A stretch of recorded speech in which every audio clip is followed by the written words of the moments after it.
What's up guys, it's MTG Matt for you, and today we are jumping into the ladder with a Mardu Control deck I created, and I'll give a short introduction to this deck here, pretty cool deck, and how I got the idea basically and what this deck is trying to accomplish. So, as you guys know if you watch my videos, my goal with like new expansions is I want to use like every mythic rare at least once. However bad I feel it is, right? And I had this feeling with Nahiri Heir of the Ancients that she's not very good. But I wanted to use her anyway, because it's always fun to use new cards, right? That being said, I wanted to take a different approach with Nahiri. And that is, put her into a control deck. The idea being is that we run a Mardu Control deck, which is also supported by, for example, Ruinous Ultimatum, which I think is a super powerful card. It's just in Mardu colors that, how would you say, Mardu normally doesn't really support a control type of deck, but I wanted to try it anyway. Right? So, basically the idea this from the set came, how can I use Nahiri in a way that I like and that is efficient? And the idea is basically we have Elspeth and Nahiri and Outlaws Merriment in our deck as token generators, right? These cards are going to be there to provide us with a force to attack our opponent. And we abuse the fact that we get these free creatures with Mace of the Valiant. It's an equipment from Throne of Eldraine, 3 mana in white, which says equipped creature gets +1/+1 for each charge counter on Mace of the Valiant and has Vigilance. And whenever a creature enters the battlefield under your control, put a charge counter on Mace of the Valiant. So we can basically put this down onto the battlefield, and then over time, when the game progresses, this is going to become more and more powerful. And it combines very well with Nahiri because all the warrior tokens she creates can immediately use the Mace of the Valiant because we can attach equipment to those warriors for free. And as a second equipment we have also the Shadow Spear, just very solid, right? And combined with the Mace of the Valiant we can really basically make huge powerful creatures that have trample, lifelink and vigilance and grow over time. The rest of the deck is some control tools. We got 2 Elspeth Conqueror Staff to remove some nasty stuff and bring our Planeswalkers back. 2 Circles of Loyalty. I've used this card quite a lot in the past, obviously in Night decks, but I think this can have an actual place in a control deck as a 6-drop. It buffs all of our creatures, but more importantly, first of all, it provides us with an outlet to create even more tokens by dumping mana into it. And secondly, whenever we cast a legendary spell, we create a White Knight creature token with Vigilance. And we actually have quite a lot of legendary spells. We got 2 Elspeths, 2 Nahiris, we got 2 Shadow Spears, and sure, the Circle of Loyalty itself, right? That is actually enough to trigger this reliably, and not to forget that Elspeth itself can be recast over and over again for the escape cost. Rest of the deck is enabling control deck. We got Shadow Skull Smashings, Mazemind Tomes for the draw, got Eliminates and Bloodsheath's First both for removal, because I found that there is a lot of small nasty creatures out there for which we need that much removal. Birth of Molidas to find our lands and giving us some life. And actually, now that I look at it, I want to put in one calling. Is it Emeria? Emeria's Call. I want to put in one Emeria's Call at least. The rest of the deck is pretty straightforward. Let's actually cut the Failed Passage for another call. Yeah. Rest of deck quite straightforward. Castle Ardenvale is here to give us more tokens. And we got the dual lands to make our deck faster. And the triple lands, Savai Triumph, to really hit all land targets. All in all, quite a cool deck. So let's go and find out how well this deck performs. Opponent goes first, we got an eliminate. I don't like this hand. This hand seems better, so let's cut the planes. This seems fine.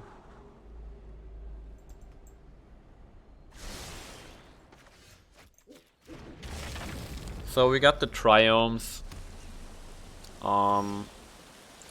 Means we can really get our lands down. I could have played the Mazeline Tome, arguably. Damn, these lands look amazingly nice. Okay, so let's put down the Tome. I'm actually not going to use it because I want to use it to draw cards.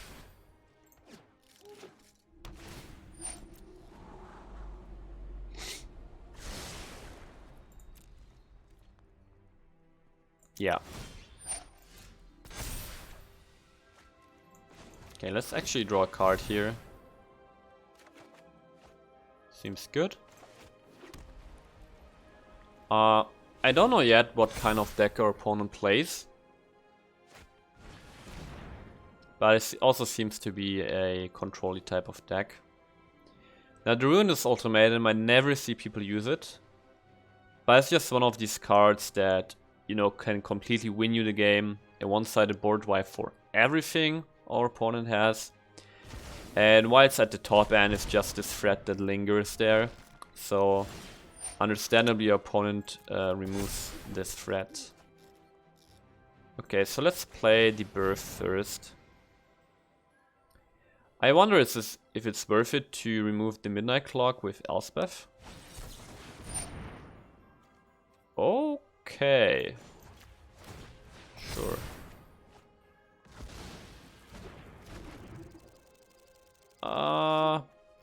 Guess we make this another white source. And then we can make this a mountain.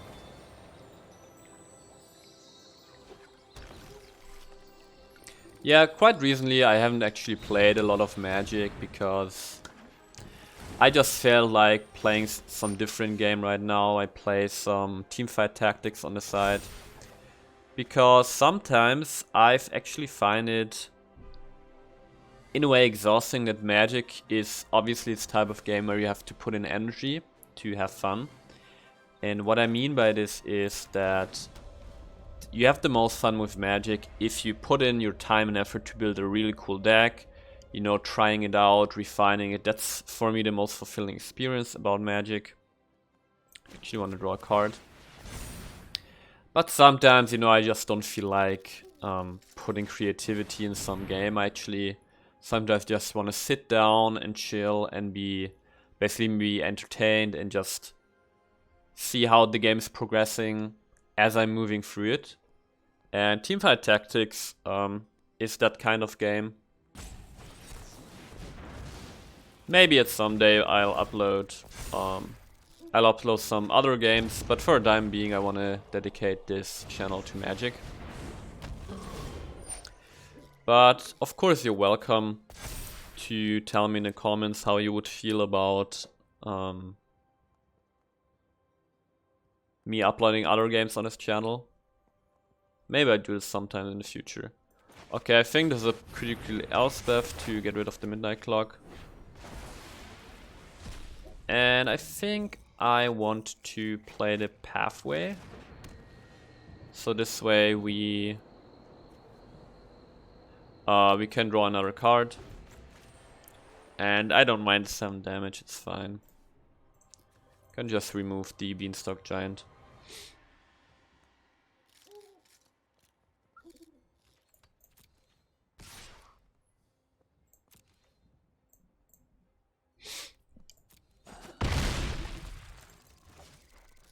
Yeah, getting rid of the Midnight Clock there was pretty crucial. Since this way our opponent is prevented from drawing 7 new cards. Outlaw's Merriment is really nice. So let's see, we got 7 mana.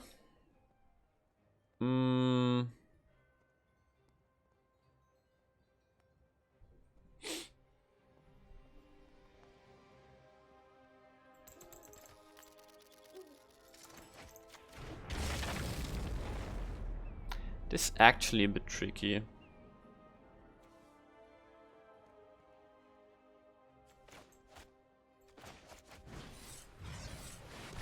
But I think I want to use the first. Yeah. That's fine. It's just that 7 mana was a bad breakpoint for us because all these spells cost 4, so we would need at least 8 to cast both of them. And I think now I actually want to shatter. Or do I? Actually, if I can help it, let's try first. Because this way he doesn't draw a card, and we can still try to cast the Merriman. Ooh! Yes! Let's go. Let's go. That's actually annoying. Ooh, Ruinous Ultimatum is really nice there. Now since we got the Ultimatum... On the other hand, if I don't cast it now, he might counter it. I think this is actually a case where we just cast it. Yeah. Just cast the Ultimatum.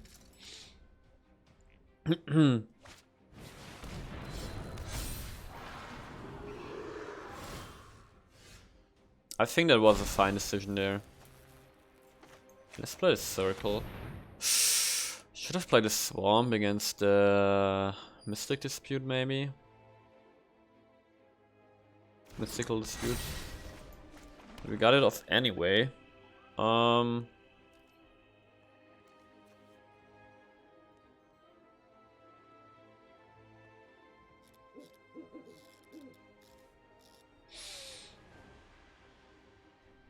actually going to attack here. How many cards does it need for exiling? 6 other cards. Okay, so we can still block. Polychronus doesn't have trample or anything.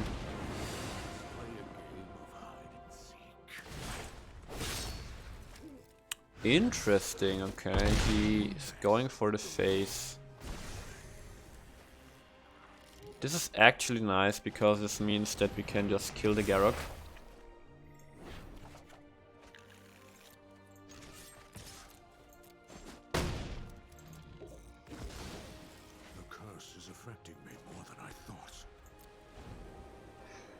Now, this is actually risky here.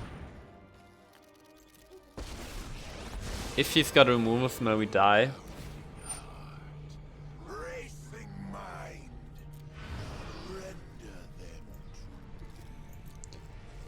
Yeah, if he's got removal spell, we dead.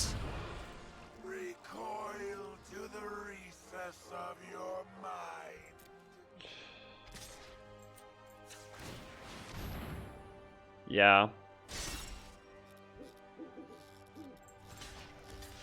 I mean, we blocked.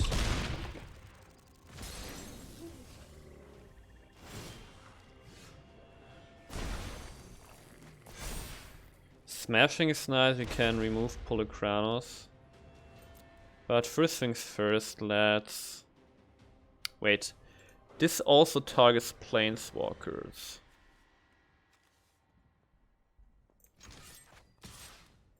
Could also go face, actually.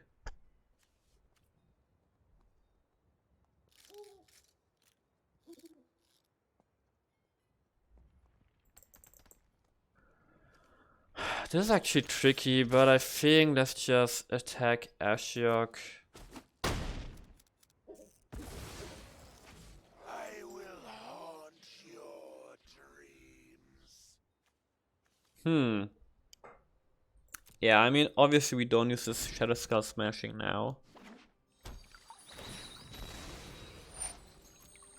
What would really help? A Mazemind Tome would help a lot. A Castle Ardenvale would help a lot.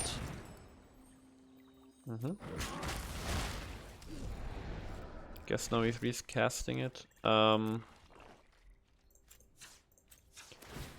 of the Planeswalkers would help a lot.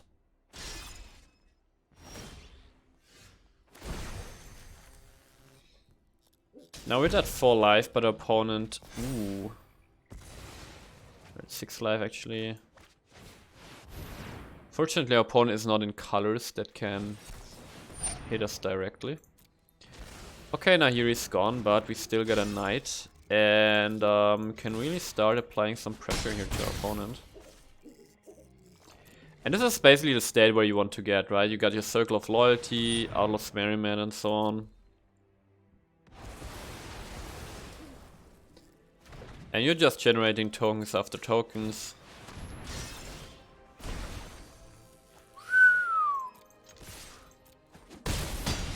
And the lifelink of human the cleric, actually really useful for controlling. Yeah, but as you can see, we're just building up our advantage here. And it seems like we have successfully overrun our opponent.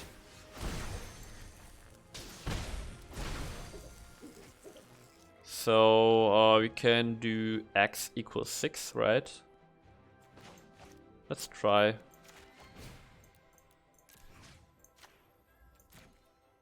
Huh. Hit him for 12. And GG. So first game, immediate success, pretty cool. And we didn't get to see Nahiri, but I just like the style of this deck, and I like the fact that we're utilizing different colors for control deck right now, so it's pretty satisfying. More game with Mardu Control here. It's actually a fine hand. Got all the colors we want, got removal.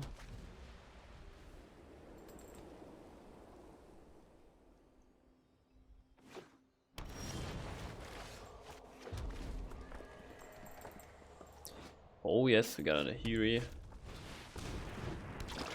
It's an ooze.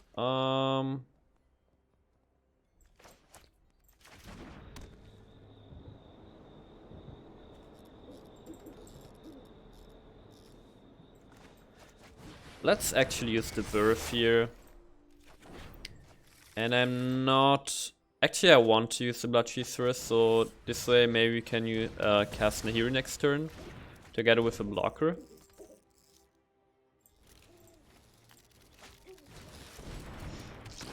Another ooze.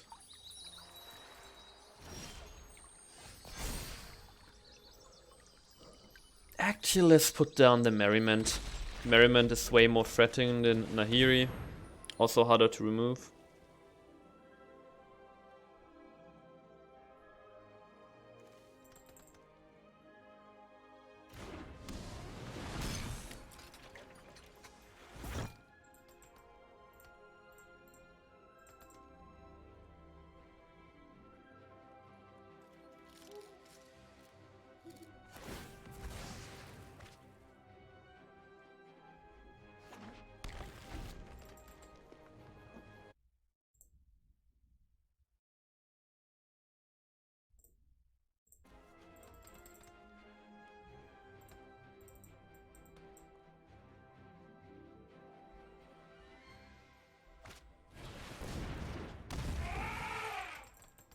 Okay, cause on the Mammoth here.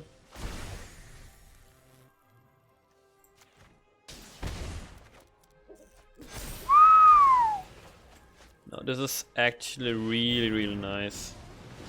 If he doesn't have a Gem Razor, he's gonna have a super hard time removing this.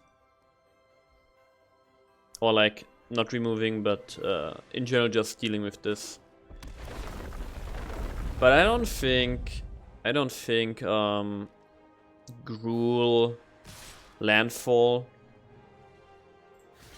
has a Gem Razor or uses Gem Razors.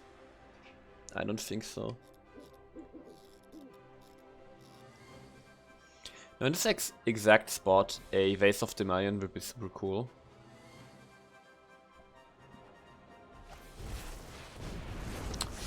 Ah, okay, I see. I see. Well, I guess we have to get rid of some of the stuff here. Now let's attack. We could shatter or eliminate, but then the same problem again next turn. I think we just shatter here.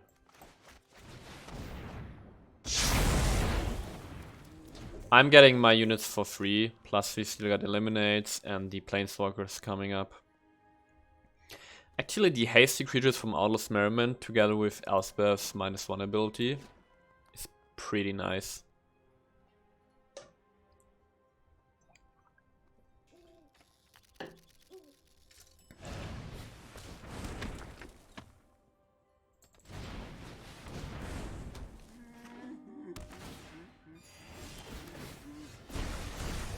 Nice. Very nice. This can't attack now. This is definitely going down here.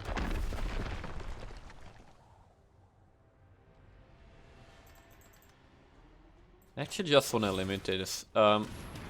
Like, of course, I'd love to cast my planeswalkers, but the fact is that, you know, I'm getting 2 free units every turn. An opponent just has to cast creatures, right? And can just sit here and get rid of his creatures while I'm slowly amassing my army for free.